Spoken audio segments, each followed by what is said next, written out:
A lot of advantages there. Hard to beat that, right? Well, hold on for just a minute, because it also has its fair of disadvantages as well.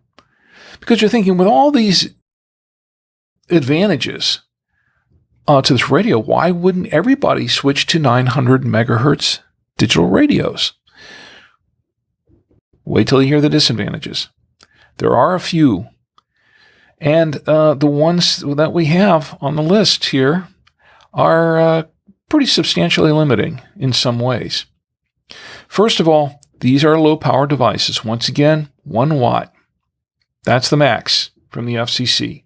So if you're looking to get a radio, say a GMRS radio that's 5 watts, well, you can't go 5 watts with one of these. Or a digital radio, a DMR radio, an NXDN radio that is capable of 5 watts or better. Can't do it. Limited to 1 watt. That's it. Another disadvantage is that this type of radio, being of a very high frequency, is really better suited for indoor use rather than outdoors. Now, once again, because it can penetrate concrete and steel a lot better than some of the radios on the lower frequencies, like in the 400 to 450 megahertz band or the 462 to 467 megahertz band, these radios can penetrate those types of materials, concrete and steel, much better, which means that they can actually potentially have greater coverage inside a building than their analog counterparts. So that's really an advantage. However, it is still better for indoor use than outdoors. When you get outdoors, things change a little bit with that. And you're going to find typically that your GMRS radios or your ham radios operating the 70 centimeter band are probably going to perform much better than that 1 watt radio in 900 megahertz. So there's a bit of a trade-off here. Also, another disadvantage here is that there's no FCC regulatory protection with this band. What that means is there are no guarantees that there will not be interference from other devices. It also means that there are no guarantees that your radio might not interfere with other devices that are using the ISM band.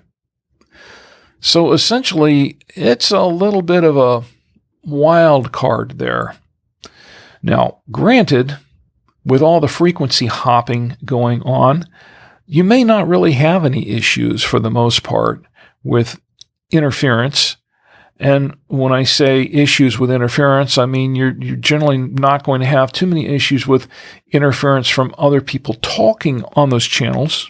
However, you're still going to have an issue with potential interference from other devices that use that same band, which means that they could cut into your signal altogether, or you might cut into their signal somewhat. So there is that trade-off. Again, there's no FCC regulatory protection at this point for those devices.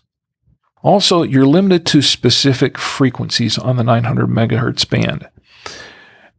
900 megahertz radios are typically, I believe, going to operate between 902 to 928 megahertz.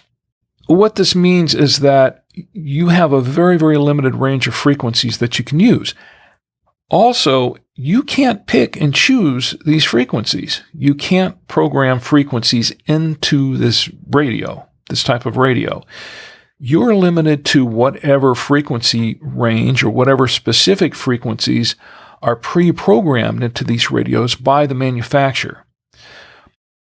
That is a bit of a trade-off, and yes, there are not that many frequencies there. However, keep in mind, once again, we're talking about FHSS technology, which means that with billions of channels available to you on those limited number of frequencies, you are pretty much, I wouldn't say guaranteed, but there's a pretty good chance that no one else on the same frequency is going to interfere with your frequency using the same 900 megahertz radio, unless, of course, you're using the same radio on the same channel. This gets into the proprietary technologies for HSS.